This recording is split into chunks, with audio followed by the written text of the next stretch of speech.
El día de hoy vamos a platicar sobre algo que nos llega frecuentemente a la consulta, que es el paciente con riesgo neurológico.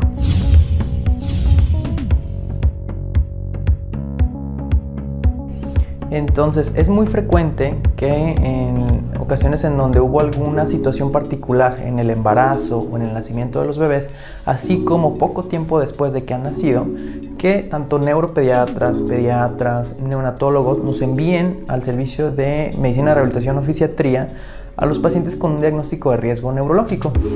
Esto puede o en ocasiones genera en los papás algo de ansiedad o de estrés porque no saben a qué se refiere. Entonces el día de hoy vamos a intentar explicar un poquito acerca de esto y cuál es la importancia de que te estén enviando con nosotros. La mayoría de las veces utilizamos este término de riesgo neurológico para clasificar a algunos niños que por alguna circunstancia pudieran presentar alguna secuela en el desarrollo de su cerebro, es decir, en el neurodesarrollo. Secuelas grandes o motoras en las que no se permite o no se puede mover alguna parte de su cuerpo, las piernas o la mitad del cuerpo, así como algunas otras no tan complejas como problemas neurológicos menores, así les conocemos nosotros, problemas como trastorno de déficit de atención e hiperactividad y algunas otras de ellas, ¿no? Entonces, este término va encaminado en precisamente evaluar a los pequeñitos para saber si van a tener alguna de estas secuelas e irlas tratando de manera temprana. Anteriormente esto no se hacía y nos dábamos cuenta que el paciente tenía un problema ya después del año y medio, 2 años, y era muy difícil cambiar la progresión o el futuro que iba a tener la expresión de esta enfermedad. Entonces, esta situación de riesgo neurológico tiene que ver con algunos factores que son importantes en mayor medida que otros. Los que más pesan en este problema tienden a ser qué tanto se desarrolló el pequeñito dentro del vientre materno, es decir, aquellos pacientes que por alguna situación tuvieron que nacer antes de haber completado su periodo de semanas de gestación, que casi siempre comprende entre 37, 38 hasta 40 semanas, empiezan a tener riesgo porque algunas estructuras no se hayan formado de manera completa antes del nacimiento. Entre más pronto haya nacido ese bebé, más riesgo tiene. Aquellos bebés que nacieron entre las 28 semanas, 30 semanas, pues comienzan a tener un poco más de riesgo, ¿no? Otra que va muy relacionada tiene que ver con el peso que tuvo tu bebé al nacer. En aquellos bebés que tienen un peso muy bajo al nacer, así se le conoce el término médico, o peso bajo al nacer, también tienen un riesgo mucho más elevado de alguna secuela neurológica y por eso los clasificamos como riesgo neurológico.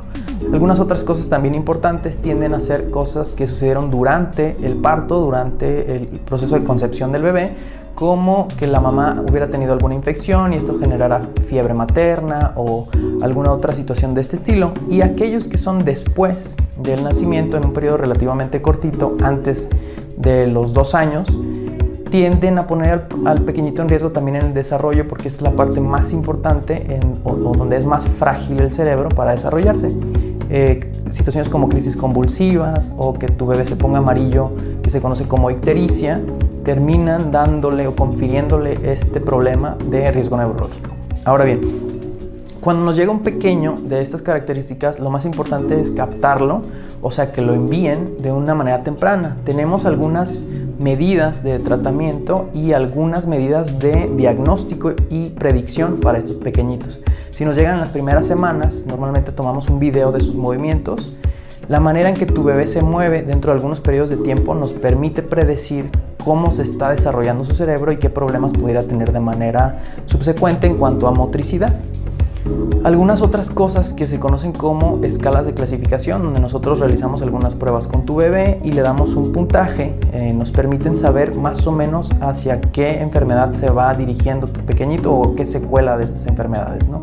Entonces es importante hacerlo de manera temprana porque si diagnosticamos que tienen mucho riesgo y que se van encaminando como hacia un problema específico, tenemos algunas intervenciones o tratamientos en rehabilitación que son importantes hacerlos de manera temprana. Otra cosa que me gustaría dejar en claro en este momento es que siempre es buena idea que vayas con un especialista que esté certificado y entrenado en este tipo de cuestiones, porque en algunas ocasiones nos llegan pequeñitos que nos dicen que están yendo a algún tipo de terapia específico. Los más frecuentes es que mi bebé va a Bogta, mi bebé va a Bobat, mi bebé va a Catona, que por sí mismas no dan un problema y son una muy buena herramienta, pero no todas son para todos los tipos de bebé. Es importante que un especialista identifique los problemas que tiene tu pequeño y te pueda ir diciendo de estas escuelas de tratamiento qué herramientas te funcionan a ti.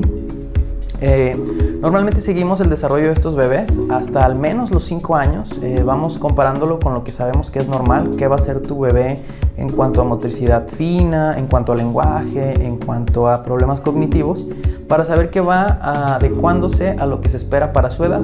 Si esto no va así y se va atrasando, también tenemos algunas otras herramientas que, junto con estas escuelas de tratamiento que platicábamos, van formando un plan de terapia individual muy preciso y muy puntual para las características de tu bebé.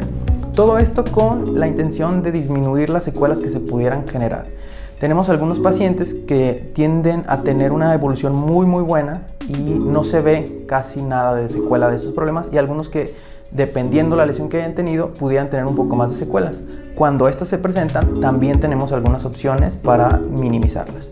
Entonces, ahora que conoces un poquito más acerca de este término de riesgo neurológico, yo te recomiendo que compartas esta información para que le llegue a más papás y ellos puedan tener una manera de buscar el especialista indicado para darle seguimiento a sus pequeñitos. Si el video te gustó, yo te recomiendo que te suscribas al canal para que no te pierdas información importante como la que estamos compartiendo el día de hoy, que nos dejes tus dudas en la sección de comentarios, y como siempre recordándote que después de cualquier enfermedad, lesión o fractura, lo más importante es recuperar la calidad de vida, y de eso nos encargamos nosotros en fisiatría. Hasta luego.